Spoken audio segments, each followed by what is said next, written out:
രുദ്രാർദ്ര പ്രണയം ഭാഗം 3. ആർദ്ര താഴേക്ക് ചെല്ലുമ്പോൾ മല്ലികയും ദാസും കൂടി ചേർന്ന് കുഞ്ഞിനെ കളിപ്പിക്കുകയാണ്. അവളെ കണ്ടതും അവരൊന്ന് പുഞ്ചിരിച്ചു. മറുപടിയായി അവൾ അവർക്ക് നേരെ ഒരു പുഞ്ചിരി വിടർത്താൻ നോക്കിയെങ്കിലും പരാജയപ്പെട്ടു പോയി. അബി നല്ല സന്തോഷത്തിലാണ്. അവൻ ടോയ്സ് വെച്ച് കളിക്കുന്നുണ്ട്. അവളൊരു നിമിഷം അവൻ്റെ സന്തോഷം നിറഞ്ഞ മുഖത്തേക്ക് നോക്കി. അതെ, എൻ്റെ കുഞ്ഞിനിപ്പോൾ സന്തോഷാ. അവനിപ്പോൾ എല്ലാവരും ഉണ്ട്. അത് മതി എനിക്ക്. അവൾ നിശ്വസിച്ചു. കണ്ണുകളൊന്ന് നനഞ്ഞു. അബി, അവൾ മോനെ വിളിച്ചു. അവൻ കണ്ണുകൾ വിടർത്തി അവളെ നോക്കി. അമ്മ. അവൻ അവൻ്റെ കുഞ്ഞു പല്ലുകൾ കാട്ടി അവളെ നോക്കി ചിരിച്ചു. പാപ്പം കച്ചു അമ്മയുടെ മുത്ത്. അവൾ കുഞ്ഞിനോട് കൊഞ്ചിക്കൊണ്ട് ചോദിച്ചു.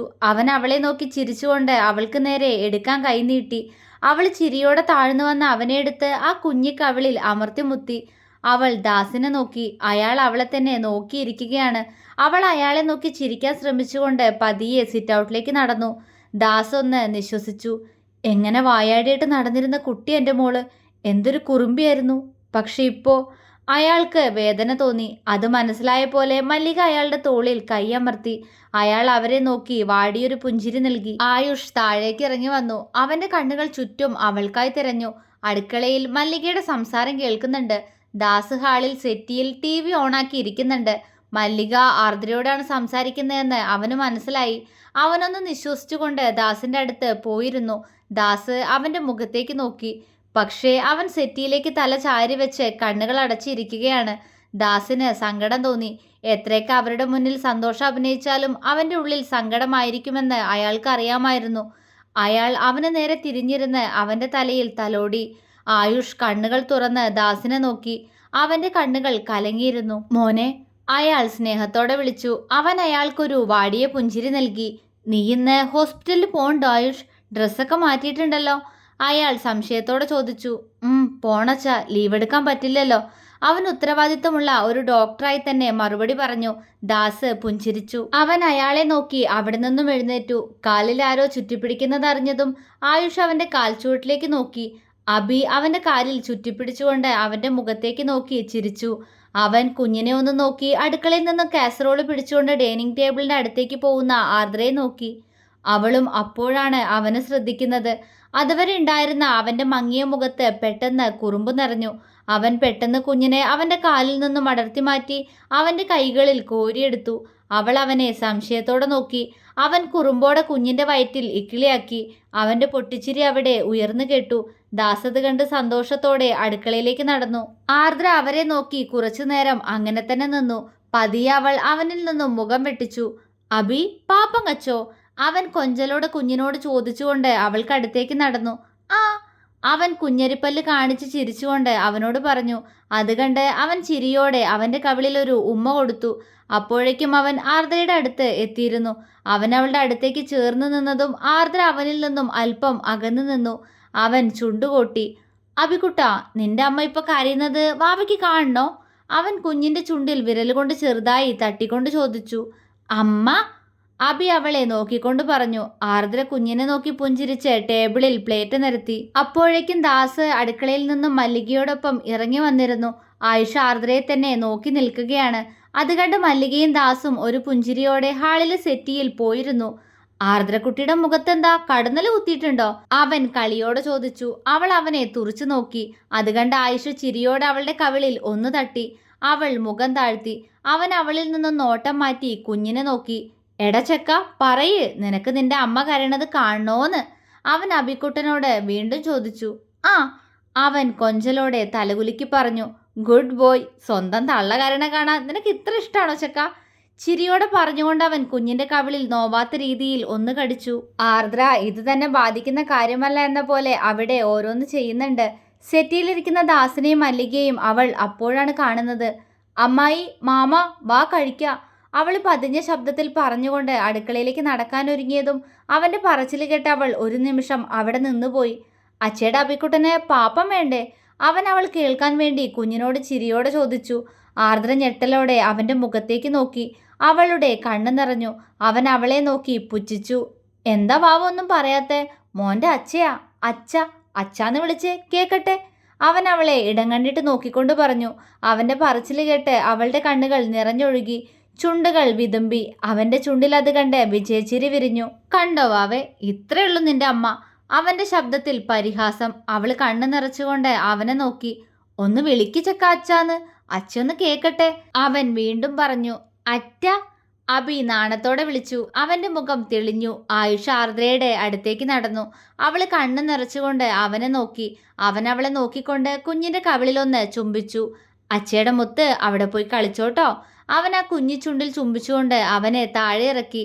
ദാസും മല്ലികയും അപ്പോഴേക്കും ഡൈനിങ് ഹാളിൽ എത്തിയിരുന്നു. മല്ലിക വാത്സല്യത്തോടെ അബിയെ എടുത്തു. ആർദ്ര കണ്ണുകൾ അമർത്തി തുടച്ചുകൊണ്ട് അടുക്കളയിലേക്ക് ഓടി. മല്ലികയും ദാസും അവനെ വിഷമത്തോടെ നോക്കി. ആയുഷ് അവരെ നോക്കി കണ്ണു ചിമ്മി. രണ്ടാളും ഇരിക്കെ, ഞാൻ പോയി കൈ കഴുകിയിട്ട് വരാം, അവൻ പുഞ്ചിരിയോടെ പറഞ്ഞുകൊണ്ട് അടുക്കളയിലേക്ക് നടന്നു. ദാസും മല്ലികയും പരസ്പരം ഒന്ന് നോക്കി. അതേസമയം അബി മല്ലികയുടെ മുടി പിടിച്ചു വലിച്ചു. ആ! മല്ലിക വേദനയോടെ അവന്റെ കൈ പിടിച്ചു മാറ്റി. അച്ചമ്മയ്ക്ക് വേദനയ്ക്ക് ചക്ക, എന്തൊരു കുറുമ്പാ അത്. അവര് ചിരിയോടെ അവന്റെ കവിളിൽ ഒന്നു മുത്തി. അബി ചിരിയോടെ ദാസിന്റെ ദേഹത്തേക്ക് ചാടി. ആർദ്ര അടുക്കളയിൽ ഭിത്തിയോട് ചേർന്ന് നിന്ന് കണ്ണുകൾ അടച്ചു. അവളുടെ കണ്ണുകൾ അപ്പോഴും നിറയുന്നുണ്ടായിരുന്നു. ചുണ്ടുകൾ അവൾ കരയുന്നതിന്റെ ഫലമായി പുറത്തേക്ക് ഉന്തിയിട്ടുണ്ട്. ആരോ മുഖത്തേക്ക് ഊതുന്നതറിഞ്ഞതും ആർദ്ര ഞെട്ടലോടെ കണ്ണുകൾ വെട്ടിത്തുറന്നു. അപ്പോഴേക്കും ആയുഷ് താഴ്ന്നു വന്ന് അവളുടെ പുറത്തേക്ക് ഉന്തിയ ചുണ്ടിൽ ഒന്ന് ചുംബിച്ചു മാറി. ആർദ്ര അവനെ മിഴിച്ചു നോക്കി. എല്ലാം സെക്കൻഡുകൾ കൊണ്ട്. അവൻ അവളിലേക്ക് ഒന്ന് ചാഞ്ഞു വന്നു. അവൾ പകച്ചുകൊണ്ട് അവനെ നോക്കി. അവൻ അവളുടെ ഇടുപ്പിൽ കൈവച്ചു. അവൾ അവനെ തുറിച്ചു നോക്കി. പക്ഷേ തടയാൻ എന്തോ പേടി തോന്നുന്നവൾക്ക്. അവൻ്റെ ഇടത് കൈ ഭിത്തിയിൽ അമർന്നു. മറു കൈകൊണ്ട് അവൻ അവളുടെ ഇടുപ്പിൽ അമർത്തിപ്പിടിച്ച് അവളെ ഭിത്തിയിലേക്ക് ചേർത്ത് നിർത്തി. ആയുഷേട്ടാ, അവൾ വിറയലോടെ വിളിച്ചു. അപ്പോഴും അവളുടെ കണ്ണുകൾ നിറയുന്നുണ്ടായിരുന്നു. അവൻ അല്പനേരം അവളുടെ മിഴികളിലേക്ക് തന്നെ നോക്കി നിന്നു. പെട്ടെന്ന് അവൻ അവളുടെ കണ്ണിൽ നിന്ന് നോട്ടം മാറ്റി തലയൊന്നു കുടഞ്ഞു. അവൾ അവനെ നോക്കി നിന്നു. സങ്കടായോ എൻ്റെ കറുത്തമ്മയ്ക്ക്? അവൻ അവളുടെ മുഖത്തേക്ക് നോക്കി കുറുമ്പോടെ ചോദിച്ചു. അവളൊന്ന് തേങ്ങി. അവന്റെ ചുണ്ടിൽ പുച്ഛം നിറഞ്ഞു. ഞാൻ നിന്നോട് രാവിലെ തന്നെ പറഞ്ഞതല്ലേ കറുത്തമ്മേ, അവന്റെ മോനെ കൊണ്ട് ഞാൻ എന്നെ അച്ചാന്ന് വിളിപ്പിക്കുന്നു. എന്നിട്ടിപ്പോൾ എന്തായി? അവൻ പരിഹാസത്തോടെ ചോദിച്ചു. അവള് ചുണ്ട് വിതുമ്പിക്കൊണ്ട് അവനെ നോക്കി. തീർന്നില്ല, തുടങ്ങിയിട്ടുള്ളൂ ഈ രുദ്രായുഷ്. നിന്റെ മകൻ മറ്റാരേക്കാൾ കൂടുതൽ എന്നെ സ്നേഹിപ്പിക്കും ഞാൻ. എൻ്റെ ജീവിതം നശിപ്പിച്ച നിന്നോടും അവനോടുള്ള എൻ്റെ പ്രതികാരം. അവൻ്റെ മുഖം ദേഷ്യം കൊണ്ട് ചുവന്നു. അവൾ കണ്ണ് നിറച്ചുകൊണ്ട് അവനെ നോക്കി. അവൻ ആ നിറഞ്ഞ കണ്ണുകളിൽ മാറി മാറി ചുംബിച്ചു. അവൾ വിറയലോടെ കണ്ണുകൾ അടച്ചു. അപ്പോഴേക്കും അവൻ അവളുടെ ശരീരത്തിലേക്ക് അമരുന്ന രീതിയിൽ എത്തിയിരുന്നു. കറുത്തമ്മേ, ചെവിയിൽ കുറുമ്പോടെ അവൻ വിളിച്ചുകൊണ്ട് അവളുടെ മുഖത്തേക്ക് നോക്കി. ആർദ്ര കണ്ണുകൾ വെട്ടിത്തുറന്ന് അവനെ നോക്കി. അവൻ അവളുടെ ശരീരത്തിലേക്ക് അമർന്നു. അവളുടെ മാറിടം പോലും അവൻ്റെ ശരീരത്തിൽ അമർന്നു പോയി. അവളൊന്ന് പിടഞ്ഞു. ആയുഷും ഒന്ന് പതറിയതുപോലെ. എങ്കിലും ആ പതർച്ച അവൻ മറച്ചു വെച്ചു. പക്ഷെ അവളുടെ ശരീരത്തിന്റെ മൃദുലത അവൻ അറിഞ്ഞു. ചക്കരെ, പിന്നില്ലേ, നമുക്കിന്ന് ആഷിഖ്ബനായ പാടാം. എൻ്റെ ചക്കരയ്ക്ക് സമ്മതാണോ? അവൻ വഷളച്ചിരിയോടെ ചോദിച്ചു. അവൾ കണ്ണ് നിറച്ചുകൊണ്ട് അവനെ നോക്കിയതേ ഉള്ളൂ. അച്ചോ, എൻ്റെ പെണ്ണിന് ആ പാട്ട് ഇഷ്ടായില്ലേ? എന്നാ ചേട്ടൻ വേറൊരു പാട്ട് പാടാ. പാട് മാത്രമല്ല, ഇന്നത് നടത്തും വേണട്ടോ. അവൻ അവൻ്റെ ചുണ്ടിൽ സ്വയം പല്ലുകൾ അഴ്ത്തി. അവൾ സംശയത്തോടെ അവൻ്റെ മുഖത്തേക്ക് നോക്കി. അവൻ അവളുടെ ചെവിക്കരികിലേക്ക് പോയി. അവൻ്റെ ശ്വാസം ചെവിയിൽ തട്ടിയതും അവൾ കണ്ണുകൾ ഇറുക്കിയടച്ചു.